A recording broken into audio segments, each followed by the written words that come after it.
Mr. Mayor, thank you for coming back. I want you to hear someone else today who talked about ICE in Minnesota, and you tell me what you think of this answer, and then Beverly. Number 5, please. You can see the pictures of these goons beating people, pushing people, and even shooting and killing people. They say, this is not America. And what the hell is going on in our cities? It is reminiscent of dictatorship. We need real accountability. There's got to be oversight. No secret police. They need identification and no masks. We're united with the American people. We're united as House and Senate Democrats because this is turning America inside out in a way we haven't seen in a very long time. Mr. Mayor, is that tone good for America? Is that tone good politics? That tone's necessary. Look, Mark, I really appreciate you constantly talk about getting us all to talk to each other, listen to each other, have a more open dialogue, which I appreciate. But I got to emphasize for lots of people who are participating right now, there is real pain about what happened in Minneapolis. I mean, it's so visceral that there's a sense that, 2 people were, particularly in Preddy's case, purely executed, and that it is a beginning of a denigration of American liberties and democracy. So it's not the kind of thing people can be mild about, bluntly. Yeah. But would you, I know at least one of your kids gets involved in protests. Okay, both of them. So maybe this is not more better hypothetical. I wouldn't want my kid calling law enforcement goons. I agree. I just wouldn't. So you tell Senator Schumer he shouldn't be calling them goons, despite. No, this is different. Law enforcement. I worked very closely with law enforcement. I have immense respect for actual, real law enforcement that follows the rules of a democracy. What we saw in those last days in Minneapolis was like law enforcement gone wild. It was not. It didn't follow the norms of the American policing profession. It just didn't. And if you folks who feel that deeply. Okay, I hear you. If you were in Minnesota with your kids, you went up there to protest, and they started yelling at ICE, "Goons, you're goons," would you say great? Or would you say I wouldn't use that language? I'm sorry, was this to me? Yeah, no, to the mayor. Okay. Mayor de Blasio. Would you? And again, I'm sorry if you don't want me to personalize it, but do you think calling ICE painting with a broad brush and saying every ICE aid basically in effect are all goons? If you're fine with it, I'm not trying to convince you otherwise. No, I'm trying to tell you what I feel. I don't tend to. That's not what I do. That's not what I encourage. Yeah. Okay. I think what I have said, it is thuggery because I think that's what it is systematically. I'm not trying to affront the individual officer because each officer is different. To me, this is about why is it structurally this way? Why are the orders these orders? Yeah, I hear you. If I could say, and then I think you direct it towards the politicians if you disagree with how this is being done. And what this does is actually put agents in harm's way as well. Even the first agent with, why am I forgetting it? Renee Good. He's somebody who was attacked prior. I actually think maybe he shouldn't have been out there doing this because of PTSD and other things that can happen. But this reminds me of the defund the police movement where there were attacks against cops themselves.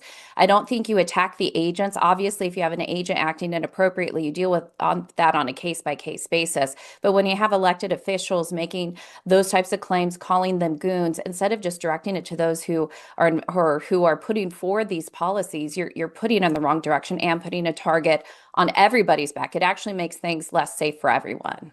Yeah.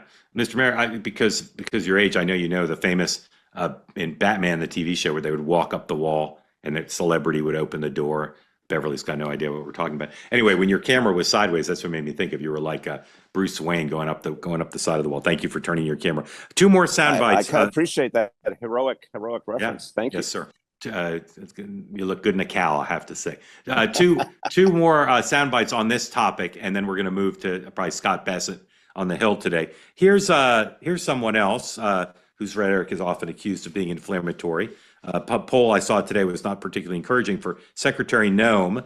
Here she is today talking about the left and immigration. This is number 3, please. The left tries to tell us many times that it's somehow compassionate to allow that kind of chaos. It isn't. It was dangerous, not just on this side of the border, but on the Mexican side of the border as well. We saw many of those illegal migrants not be able to survive the brutal terrain. They didn't survive the river crossing.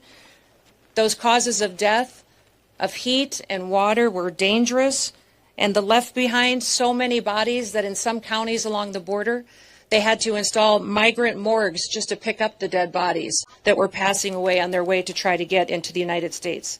In fact, during the Biden administration and those open border policies, we saw even the UN declare that the United States and Mexico border was the deadliest land route in the world.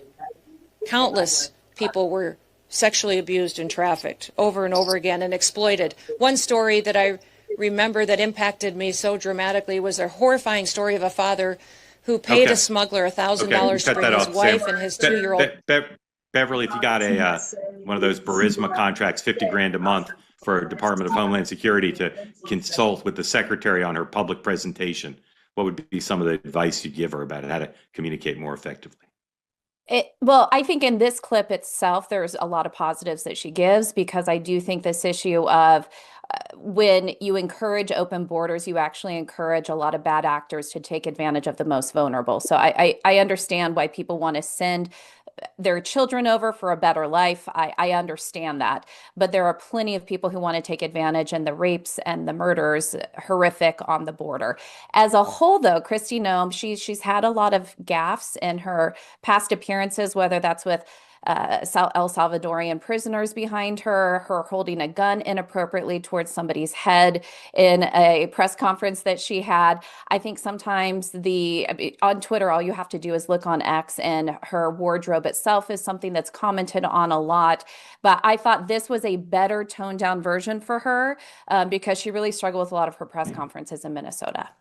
Mr. Mayor, leave aside the interior enforcement and deportations in cities. Whose border policy was more humane? Whose border policy led to less sex abuse, less children being mistreated, less family separation, less hardship? The Biden policy on the border, on the Mexican border, or the Trump policy, and why? I don't like either one, to be real with you. Yeah. I think the Biden policy for several years was out of touch with what the American people wanted, which is it was a secure border. And obviously, I hear the point Beverly's making. We understand why people come here. The vast majority are law-abiding and seeking a better life and fleeing oppression, honestly. But there's a lot of things that are done to take advantage of them. There's a lot of dangers. So I like a controlled border, but I also like a very humane approach to people who come, especially if they're claiming status as someone who fled for a reason.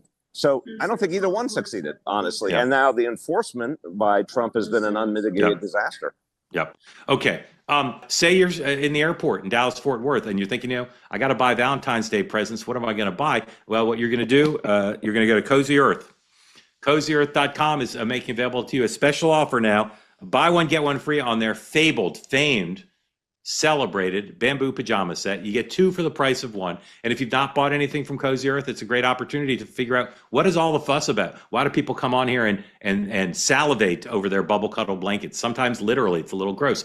Why does Mark say you can wear the pants to Mar-a-Lago or to Coney Island? Because the pants are great. Here's your chance to get buy one, get one free. Go to CozyEarth.com. Bamboo pajama sets sold out over the holidays for good reason.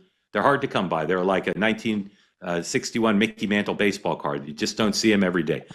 Go to CozyEarth.com. Use the promo code two-way BOGO. Buy one, get one. CozyEarth.com, two-way BOGO to get 2 pairs of pajamas for the price of 1. And you will thank me. You'll thank me vociferously if you do. They say that something that's easy is like a walk in the park. Well, easier than a walk in the park, hit the subscribe button, be part of the two-way community, never miss an episode, be part of our conversations. Thank you for your service to America. And don't forget, you can now listen to the morning meeting and Two-Way Tonight on Apple, Spotify, or wherever you get your podcasts.